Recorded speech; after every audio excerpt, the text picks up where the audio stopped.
আজ পবিত্র জুমার দিন একটু রুম থেকে বাইর হলাম মসজিদে যাওয়ার জন্য। হেঁটে হেঁটে আসলাম রুম থেকে।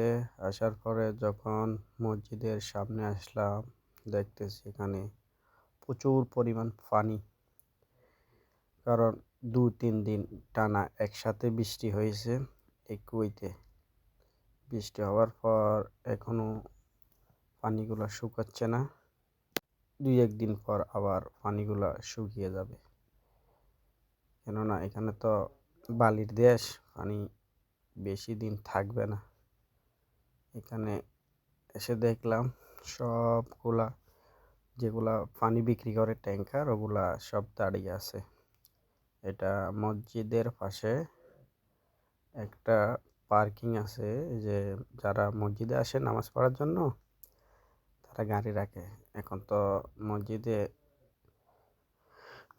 মানুষজন কম আসার কারণে এখন ট্যাঙ্কার রাখা হয়েছে এই পার্কিংয়ে। মানুষ আসবে ইনশাল্লাহ, আস্তে আস্তে মসজিদ একেবারে ফুল হয়ে যাবে নামাজ পড়ার জন্য। এটা হচ্ছে একটা নেটওয়ার্কের টাওয়ার, এগুলো হচ্ছে সব ট্যাঙ্কার, সব পানির গাড়ি। হচ্ছে মসজিদ, মাশাআল্লাহ অনেক সুন্দর। এখন হাঁটতে হাঁটতে সামনের দিকে এগিয়ে যাচ্ছি দেখার জন্য আল্লাহ সুবহানাহু ওয়া তাআলা আমাদের জন্য কত সুন্দর সুন্দর করে মসজিদ বানিয়েছে, তা অতুলনীয়। আলহামদুলিল্লাহ, আল্লাহর কাছে শুকর আদায় করি। এই যে মসজিদ, মানুষজন আসতেছে মানুষজন মসজিদে যাবে। সামনে খেজুর গাছ,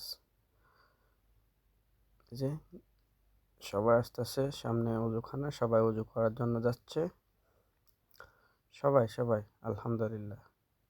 এই যে গাড়ি পার্কিং, এদিকে সব গাড়ি, আর সামনের দিকে একটু সবজি বাজার হয়, ওইখানে সবজি বিক্রি করে আর কি সবাই বেশ আর কম। এই যে এইদিকে এখানে সবজি বাজার হয় আর কি।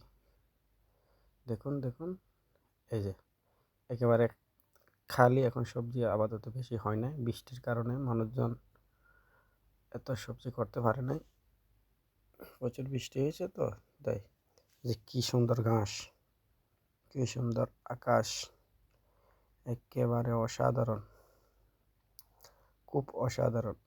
এত যে সুন্দর লাগছে, মেঘলা মেঘলা দিন, সুন্দর, অতুলনীয় সুন্দর। এই যে ঘাস আছে না, এই ঘাসগুলা যদি আমাদের দেশে গরু বা ছাগলে অনেক আনন্দ বা মজা করে খেয়ে নেবে।